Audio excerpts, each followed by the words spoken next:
Tahimik ang kalsada, walang ilaw, walang tao. Tanging ang ugong lang ng makina ang maririnig.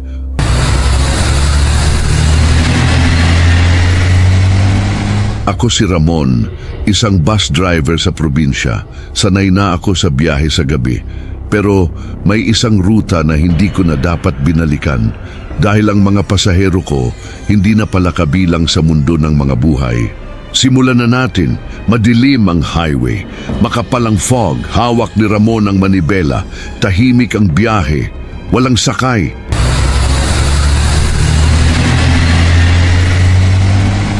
Hanggang sa may nakita siya, isang lalaki sa gilid ng daan. Nakaputi, nakayuko. Ramon, Sakay ka? dahan-dahan itong umakyat. Umupo sa likod. Tahimik. Walang bayad. Ramon, Bayad po. walang sagot.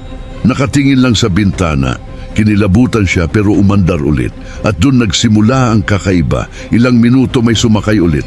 Isang babae, maputla, walang imik.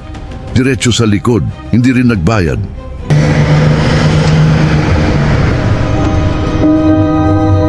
Ramon, Miss, bayad po. tahimik, walang reaksyon. Napatingin siya sa salamin at doon niya napansin, hindi gumagalaw ang mga mata. Nakatingin lang diretso sa kanya.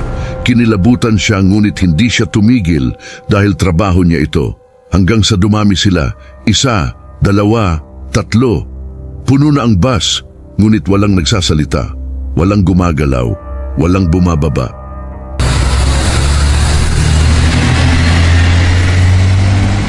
Ramon, Bakit wala kayong babaan? tahimik, biglang may sumagot. Mahina at malamig. Boses. Nasa dulo pa. Nanigas siya. Ramon, Anong dulo? walang sagot, ngunit sabay-sabay silang tumingin sa kanya, nakangiti, nakakatakot. At doon niya na-realize may mali na. Napatingin siya sa rear view mirror at doon niya nakita mga sugat, mga dugo, basag na muka.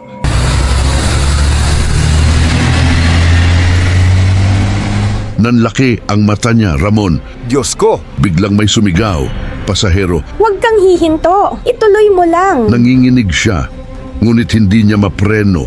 Parang may kumokontrol. Biglang nagbago ang paligid, nawala ang kalsada, nawala ang ilaw, at nakita niya ang eksena ng isang aksidente. Sirang bus, dugo, sigaw at mga katawan. Parehong mukha sa mga sakay niya ngayon. Ramon, Hindi pwede. biglang may lumapit sa kanya. Babae, Hindi kami nakarating. Tulungan mo kami. nanginginig siya, Ramon. Paano? Babae, Dalhin mo kami sa dulo. biglang bumalik ang bus, ngunit iba na ang daan.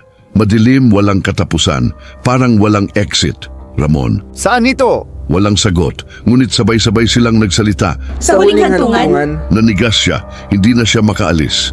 Hindi na siya makabalik dahil hindi na normal ang biyahe. Hindi na ito mundo ng buhay, kundi mundo ng mga hindi matahimik. Hanggang sa may nakita siyang sign, last stop. Nanginginig siya, dahan-dahan siyang huminto at doon bumukas ang pinto. Isa-isa silang bumaba, tahimik, nakatingin sa kanya, nakangiti.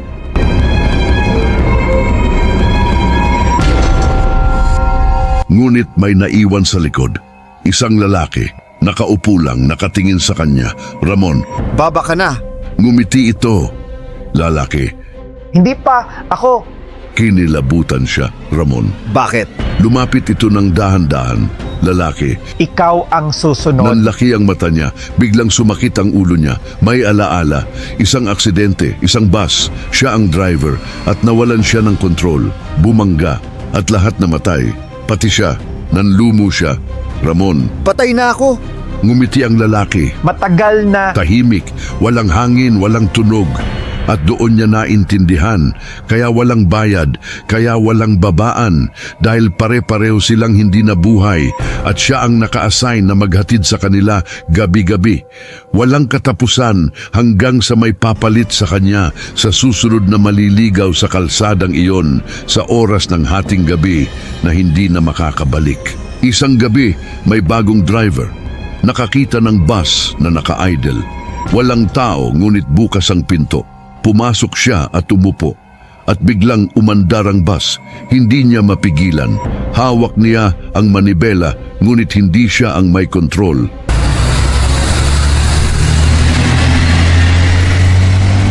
Sa salamin, may nakita siyang lalaki, nakangiti. Si Ramon. Ikaw na. Nanlaki ang mata niya, ngunit huli na. Dahil sa likod, may mga nakaupo na. Tahimik, maputla, nakatingin sa kanya, naghihintay ng kanilang huling biyahe. At siya na ngayon ang magdadala sa kanila sa dilim. At diyan nagtatapos ang kwento. Maraming salamat sa panunood dito sa Inside the Story PH. Huwag kalimutang mag-like, mag-comment at mag-subscribe. At tandaan, hindi lahat ng pasahero ay buhay. Hanggang sa muli, ingat kayo palaigi.